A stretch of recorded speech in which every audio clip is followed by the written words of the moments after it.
struggling electrician to multi-millionaire entrepreneur, Ian Marsh turned his fortunes around. Now, his street smart business school is helping other business owners change theirs. So, is he a game changer? Let's find out. I'm Sarah Harris.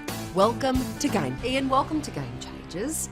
Thank you. Your story reads like a bit of a movie plot. You started out as a flat broke Sparky, and then you went on to be a millionaire entrepreneur in just a few years' time. So, probably from around the age of about 13, I wanted to be a millionaire and have this amazing life that I see other people have. I thought if I work hard, I'll be able to do it.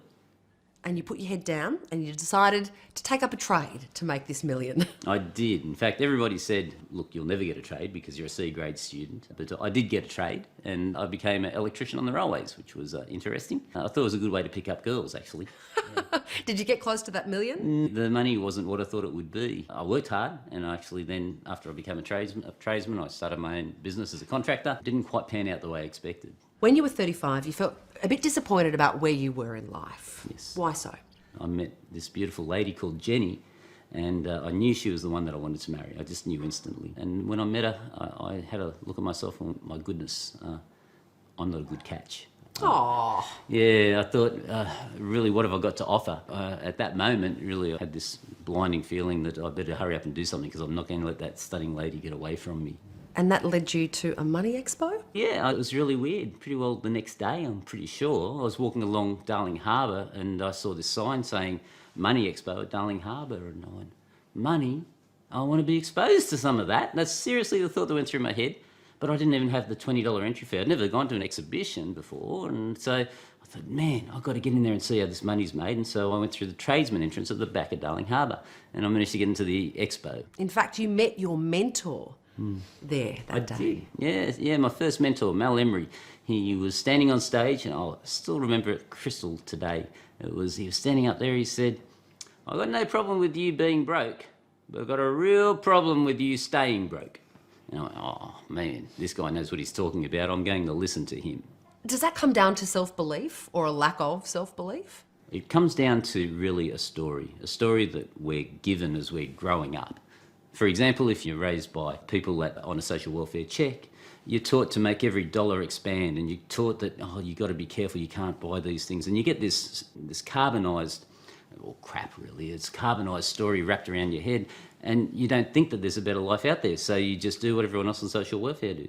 But then maybe if you're born to Donald Trump or James Packer and you're taught that story, well, it's a totally different story, isn't it? You know, so you got to learn that you can have whatever story you want, but you got to be willing to go out there and grab it. And it's a bit scary sometimes to make that decision.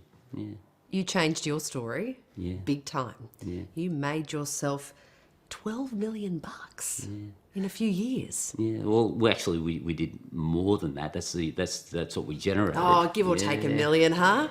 So, how satisfying was that for you to pick yourself up from being a tradie to being this multi-millionaire?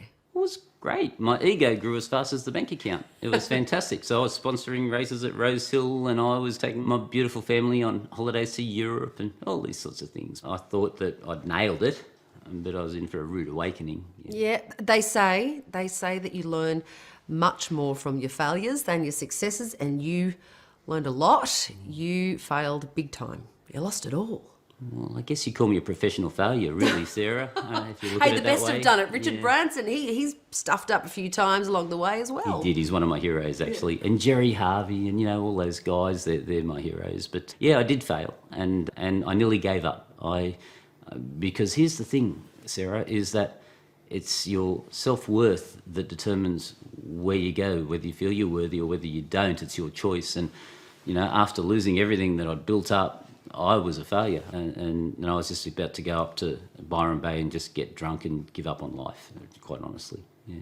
So you thought about stepping away, giving up. What made you put your head down and push forward?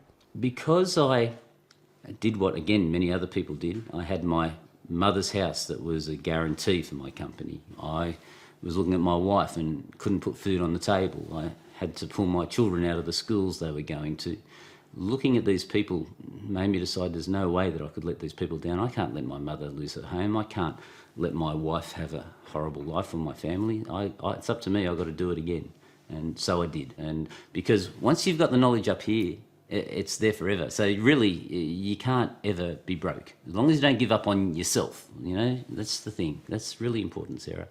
You turned it all around in a few short months, actually, and now you make a living by helping other people increase their worth. Yes, yeah. I help them rewrite their story. In fact, that's 90% of the work, is to help them realise that they are worthy of things that they want to accomplish. They know in their heart they can accomplish, but they're in that comfort zone. They're in that place where all their friends and family believe they should be, and it's pretty scary to step out of it from the comfort zone to the growth zone. Is there a secret to becoming a millionaire? Absolutely. It's take responsibility. Okay. It's face the inconvenient truth about your success, and then being willing to do what is required to make it happen. And anyone can make it happen. If I can, sure as hell anyone else on the planet can, that's for sure. The book, The Inconvenient Truth. What is the number one lesson, I suppose, from that book? We have to face things that sometimes most people don't want to face. It is inconvenient, it's uncomfortable, but if you've got the courage to face that inconvenient truth, that's when you're going to really get those massive rewards that are waiting for people that are willing to go into that zone. Tell me about your program and how it actually supports and enables entrepreneurs. So we teach them how to change the game so they don't play the same game of Monopoly as everybody else. They rearrange the pieces on the board so that it suits what they want to have happen, and then they get the outcome that they want to get instead of the one planned for them by the rest of the world, And this is a result of your $10 million education that you say. It is, yeah. What is that exactly? There's no losing. There's either you win or you learn.